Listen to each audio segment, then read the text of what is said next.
Hi everyone, in this video we're going to be going over the method anatomy in C#. So we're going to break down this method declaration.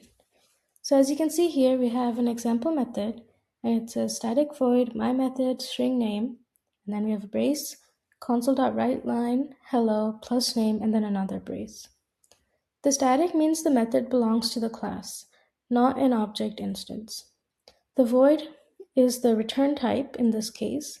Void means that the method performs an action but returns no data back. When you make your own methods, you can decide what you want the return type to be. It could be int, bool, string, it could be anything.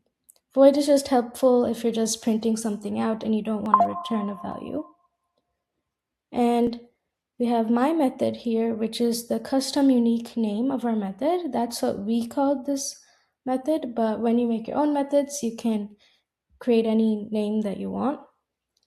Indents and braces. The code blocks inside the braces are required to show membership to the method. And now let's talk about parameters and arguments. Parameter is the variable declared inside the method header. So as you can see in our example here, we have string name, and the name is our parameter of type string. That's the parameter, it's like a placeholder. And the argument is what we input inside of the parentheses when we call the method. So the argument is the actual concrete value passed when calling the method. So for example, if we wanted to call the method that we created, my method, and we need to input something, right?